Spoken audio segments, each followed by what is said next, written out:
Good evening, and you're hanging out with Kobe AG Chris. We have good stuff here. We'll be talking about exactly how I got here, my personal story.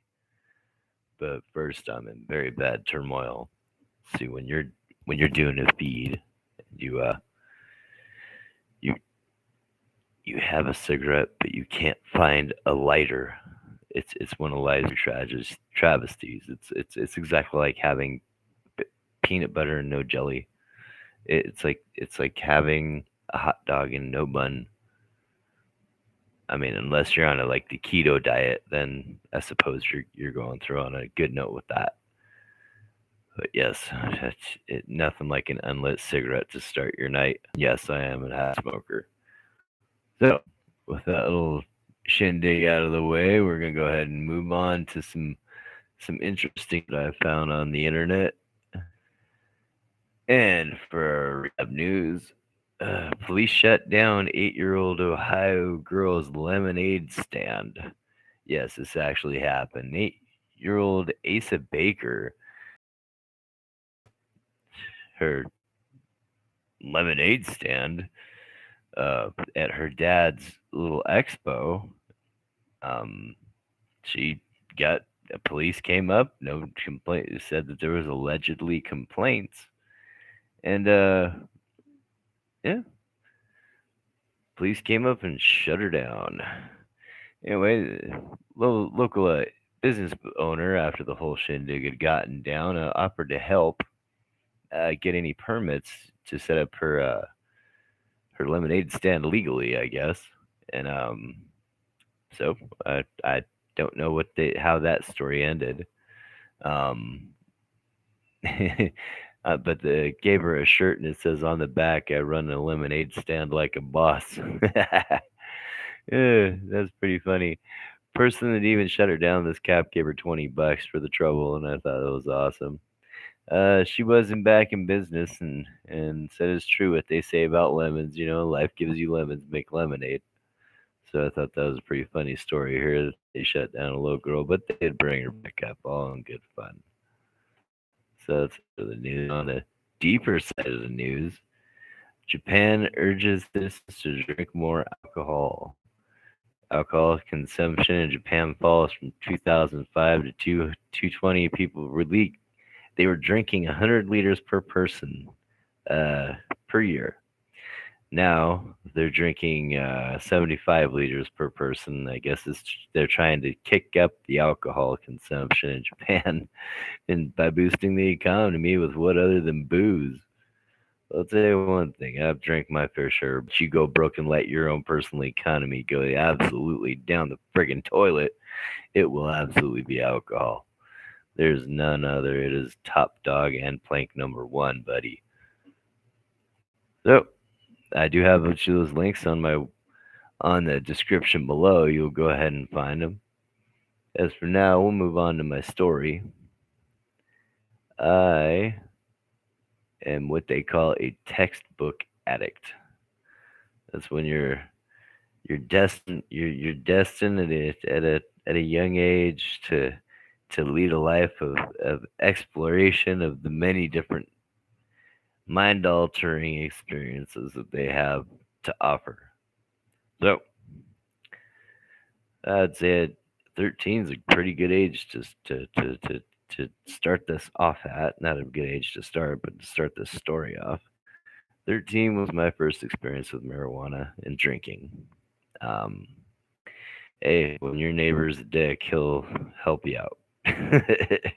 Neighbor got me and a friend of mine who was just a couple of years older than me. He was 15, I was 13. His name was Trey.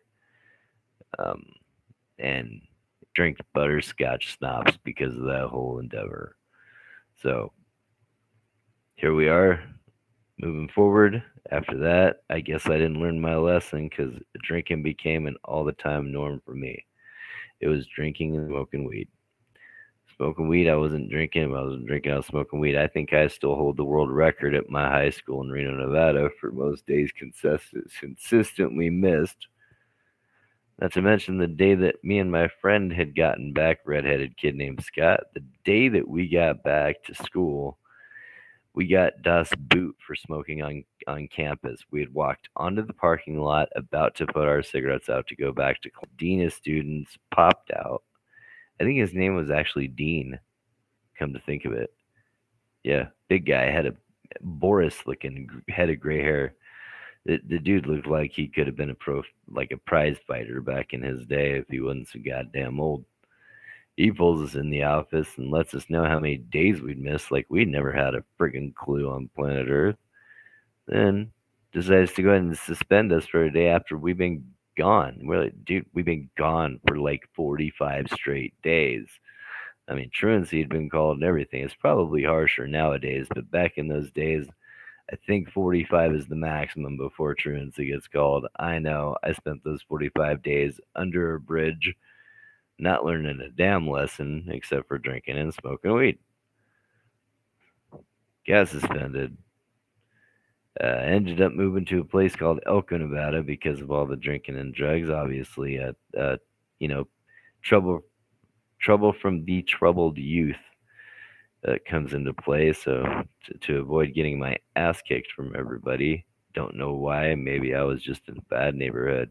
Friend got his ass kicked quite a couple of times too. Till later, I found out he stood up for himself, took a cut to the hand over the whole thing, trying to defend himself. But they respected him and took him as their own. Fast forward the clocks, I moved to little tiny podunk Elko, Nevada, which is a mining town in northeastern kind of grip of the state. Um, Decided it was the right thing to do. All parties involved, pops, Godfather, everybody says, "Go ahead, man." Okay, went down there, enrolled in school, met a couple of kids. Those kids obviously did. Guess what? The things I love the most: drinking and smoking weed. Absolutely, I'm in. Count me down. Pour me a drink and light this sucker. Let's suck it down. Months of that go on. I finally get cut off. Me, my friends, we had an older guy that was living with us, Magic Mike. Yeah, go ahead and hooking the kids up with a little bit of a liquid and smoke filled education for our little minds to dwell on. So yeah, next thing happens, we're uh, without the weed that was being supplied to us, and we were without the alcohol that we drink oh so frequently. So there we were, nothing to do, nowhere to go. We run into this lady. Her name is Lisa. This fucking lady had no soul. Here we were, 15, 16-year-old kids, 14 even, 14 and 16, I think is what the three of us were. Me, a friend named Matt, another friend named Jason. Jason was a Native American kid, cool with the group he was in. We liked him. Friend of mine, another friend, Matt. Matt was Polish, and my God, he was dumb. I don't mean to stereotype, but holy crap, this one. There used to be a stereotype about Polish, and this guy fit the bill. But still, was a damn good friend. So that does not at all make me biased. Don't even start with that bullshit. I don't even want to hear it. My kids are Portuguese, Italian, Spanish, Native American, and Korean. You can take your whatever you're going to think and shove it right up your ass. So, here we are. And we meet Lisa. Lisa happens to like this white powdery substance that you shove into a light bulb that you just cleaned out with a salt to get all that white crap out of it. Pop the top, stick a straw, melt the powder, and off you go. You're in La La Land less than 2 minutes later. That was something completely different for us. We had never known what a drifting high was. I mean, we've been high before, but we never drifted. I mean, we drifted. And then you go from drifting to twitches. You get these nervous twitches. Go to see him. Dude's lip is fatter than shit. It is so fat because he had been chewing on his lip like for 2 days straight that there was no lip line. It just kind of stretched into this balloon of like one color, one weird shade of pink. So we we didn't like that too much. I think he had quit for that. He said, "I'm tired of chewing my lip up." I think we got a picture of it too. Yeah, we ended up taking a picture of that lip. I wish I still had that. I would post it. So after that, we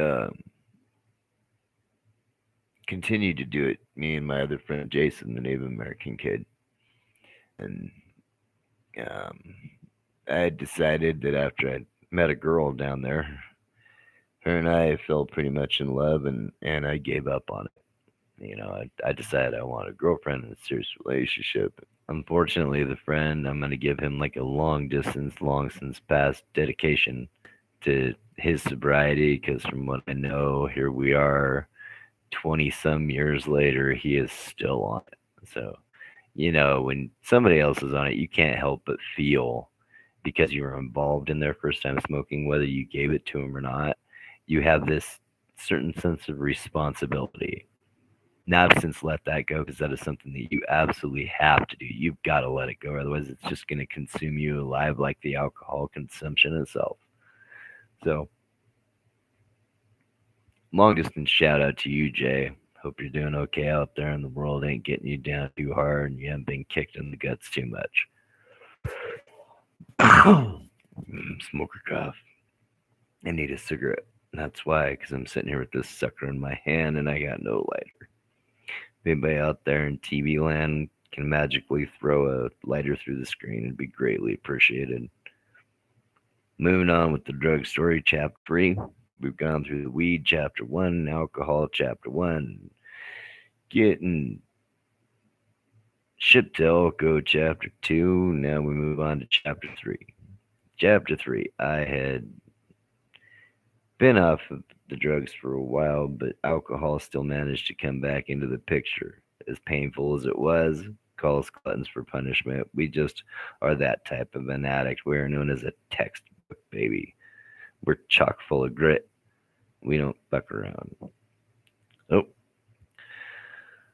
lot of drinking later, a lot of hangovers later, a lot of parties later.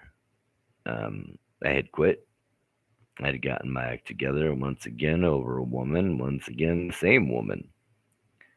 Um, a breakup happened throughout relapses of drinking, or when you think you're not an alcoholic, you realize that you are. It is quite a strike to the gut because you don't see it when it happens. You don't see it while it's happening. You don't see it for quite some time after it has happened, especially if nobody's talking to you. I was in a town where I was king of the castle. It was her, our child, and friends that would I drank with them anyway. There is no problem. I made it to work on time. I was a completely functioning alcoholic.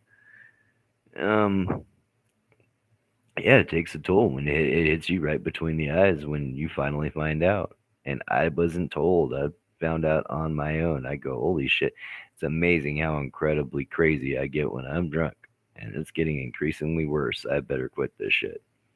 No, it had already been too late. The damage had been done. Relationship was over. Her way, my way, done. Oh, in this meantime, I'm back in Reno, Nevada some years later, and I get a hold of an old girlfriend that has some CDs of mine. And, you know, this is a trick.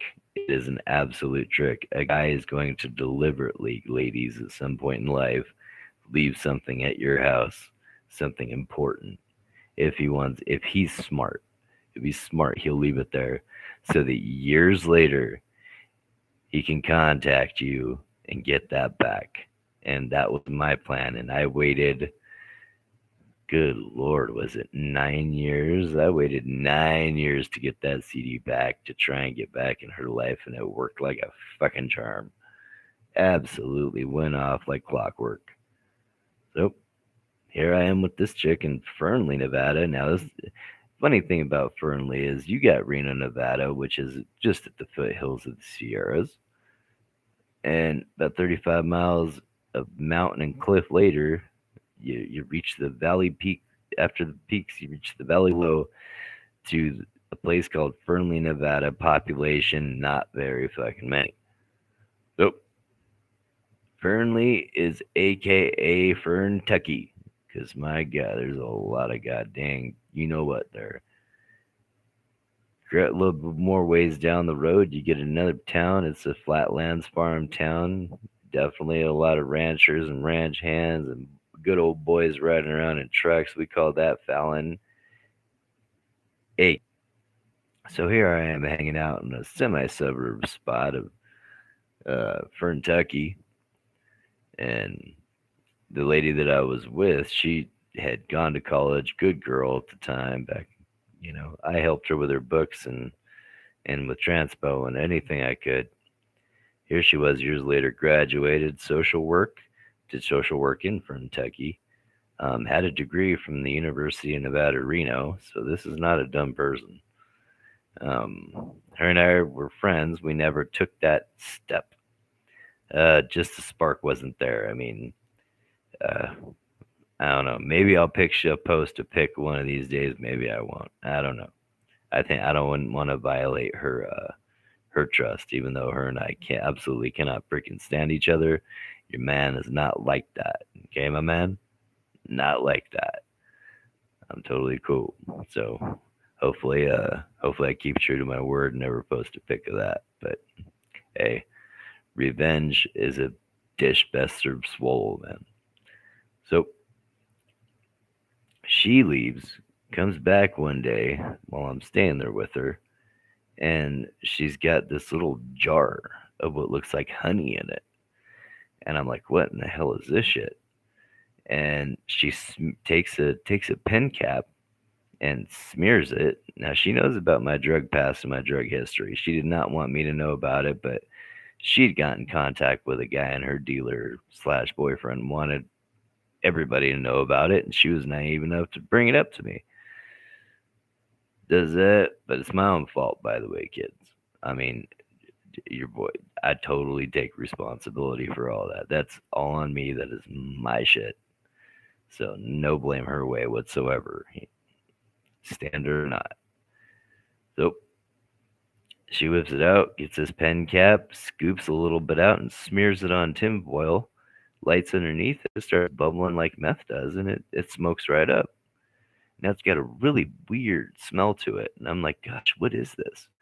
I mean, this isn't heroin. This isn't uh, cocaine. I've smelt both of those. I've never done heroin or cocaine per se, freebase.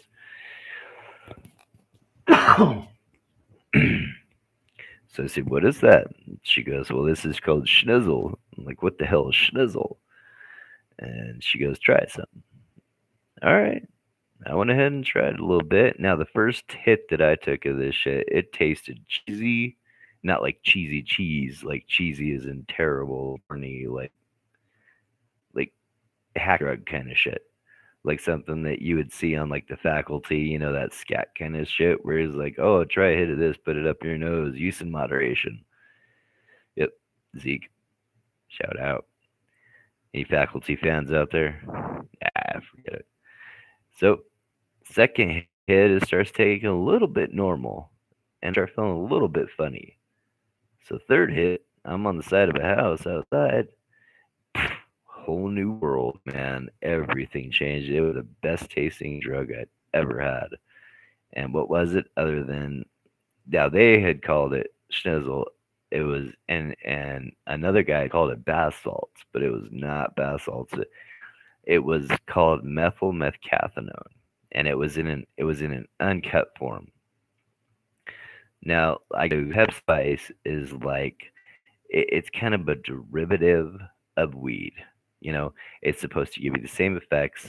It's not derived from weed, but it's chemically changed spray to give you a similar effect. That's almost the difference between methylmethcathinone and MDPV, which you know as bath salts, methylene diethylpyrovarilone. So I'm doing this uh, uh, 4-MMC methylmethcathinone, and it is heaven for me. I feel like I had found the drug. If I was gonna if I was gonna ram my spaceship into an oncoming asteroid with a nuke attached to the back of my ship, that would be the drug I'd want to be on as I'm riding Pecos Bill all the way into the abyss, man. As the tornado's going, we're diving. That is exactly what I'm taking. So that ends up being my favorite. But the only thing was, is it's so hard to get a hold of. Here we are. This is 2011. Shit that used to be readily available on the shelves, along with bath salts, is suddenly yanked off, and it's a Schedule 3 drug. Schedule 3 meaning the third worst of the five. You'd have stuff like, I don't know, um, weed, I guess, would categorize as very low danger zone. Caffeine, legal but still low danger zone. And then you'd have like LSD and heroin at the top. And number three, this would be along with, I don't know, barbiturates and other designer drugs, uh, codeine, stuff like that. The DEA, that it would be a federal Schedule 1 drug, meaning it's top food shelf now. Now you get caught with it, it's a big deal. And I did have it. I had a distributor. When I had to find somebody, I'd found a distributor that used to deal it to this little Adi Krishna shop, and and he had it delivered there for me. Good guy. Uh, well, I wouldn't say he's a good guy. He was my drug dealer, but nonetheless, that would happen. He'd bring it from Fallon, Alabama, to the distributor, or distributor take it from Alabama to my guy in the shop to me. So he ended up getting busted. I guess it was in the newspaper. The guy at the store told me about that. I had no idea. So that's how that cookie crumbled. I was absolutely astounded. From then on out, it was just a matter of availability. I could not find it until I found this glorious thing called the internet. Now, the main hub, that you could say, that the big guy, that you look on the internet and you type in, bath salts wholesale, would pop up either, Bed Bath and Beyond, but if they knew what you're talking about, it'd be a store called Magic Blends, and Magic Blends was headquartered right here in Reno, Nevada. So I got a hold of somebody through that, and turns out that through the back channels that they were still doing it. So I said, hey, okay, how can you hook me up? And they said, well, send us this money or this account on a card. It was a vanilla one card. This was back before you had to register your name and address and all this other crap onto a prepaid card. You just bought the card, slapped money on it, and off it went. A couple weeks later, you would get back your concoctions. So I mean, they had all kinds of them. If you wanted it to taste like meth, they had a thing called 8 balls. If you wanted it to taste sweet, there was a thing called blue. If you wanted it to be hallucinogenic, they had a thing called ivory wave. And the thing about these these MDPVs, these bath salts, mind you, that was all I could get a hold of anymore. I could not get a hold of methylmethcathinone, which is top dog. I had to downgrade. It was quite a confusing time back then. So I'm getting a hold of these all kind of different flavors and strength and everything. And certain ones would get you high and they'd get you hallucinogenic. Others would get you euphoric. Either way, you would not be in your right mind. I mean, it is the bottom of the barrel of the piperazine group. I mean, it is something you do not want to screw with at all, just because of how paranoid it makes you. Now, you may have said, oh, I've heard about this stuff. A guy ate another guy's face in Florida. Well, let me set the facts straight. First off, that is not 100% confirmed. That you can't believe everything the media tells you. It can get swayed and wrapped up and put up in this neat little package, but at the end of the day, it has no hunger effects, or no violent effects. More of a defensive effect. Like you watch an episode of Cops, they got multiples of guys on bath salts. You're gonna find that they're paranoid and that they're protecting something, their property, somebody, a person, a neighbor. But no matter how crazy it is, it's a protective instinct that kicks in when you're on this shit. So you're paranoid, you're protective, And when you get scared on this stuff, you get horribly frightened. It's a fright that I've never known before. Weren't even there. That I was standing outside in my boxer shorts of my apartment complex in the snow in the middle of winter, calling my dad to come and save me. And of course, he was wondering why the hell I sounded so off my rocker at 3:30 in the morning. Obviously, he came and saw me and realized that I was all screwed up. Suggested I go to rehab. Well, I said, sure, I'll go to rehab. And a week later, after that connect disappeared in Fallon and got busted, I had no other connects. And I had no Frida Graves because her and I uh, went by the wayside, which was her code name. Went by the wayside on the whole thing. So what do I have left? I have the internet, and I have you will if you try it, unless it's accredited, which you can't find them anymore. Found a place called Magic Blends, or not Magic Blends, but AM Hyco.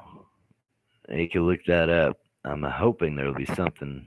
Last I checked, there was an indictment of some kind going on with that. But AM Hyco, and it had a Better Business Bureau, and I'm going, there's no way. There's this stuff is too good to be true. I'd already tried everything else out. Why not order this stuff from Panama? You send a check or a money order. 2 weeks later, comes it, and you're good to go. I mean, it doesn't even take that long. Now, there's two ways to get it. You could get it either from France or Italy, or you could get it from Panama. Now, the big deal with France and Italy is that when you get it from there, it's got to go through New York Customs. Now, those customs, they take a long time, especially through the harbor. You could be waiting forever, and they do a lot better job of scanning. So you got a chance that you may not even get it. And through the Panama way, their closest hub was in Alaska. Alaska is a lot more liberal about it. You had a very good chance of getting your stuff through Alaska. Alaska came, Alaska goes. Here we are, up the nose. So I'm doing it there, and I'm starting to get more and more paranoid. I finally, after 2.5 grams, I had 9 left. I don't know how much of that 9 that I did. It was all a blur. I started dumping it into the bathtub with me, going, it's literally bath salts. I was gone. I'd been up for, I think, 9 days. My job was in serious danger. I'd already taken a lot of time off work. I said, I got to get to rehab. So I got to a detox center. Thought that would be the best move for me, and it was. Here I am, all these years later. I went back one time. It was 6 months later. I got it. Got a little bit. Me and a girl I was with were having a hard time, and poof, there it is. Laid it down after that. Never picked it up again. Unfortunately, drinking I did pick up, and right now I've got pretty good confidence because I have a 100% success rate through detox. So I went through detox and I'm going through rehab. And that's this is called rehab radio because we got to have something to do in here because this place, for the first 30 days, you were in a massive blackout. And then for 45 days after that, you're where I'm at is the primary phase of the program. Looking for the thoughts and prayers. People pray for Chris to get the old okays and the kringles and the dots in the eyes. So that's pretty much our story for tonight. I'm going to go ahead and leave you with those thoughts to go ahead and go to sleep to. We'll see if I'll be back on tomorrow night. Same bat time, same bat channel. All right, guys, you go ahead and take care. Hasta la pasta.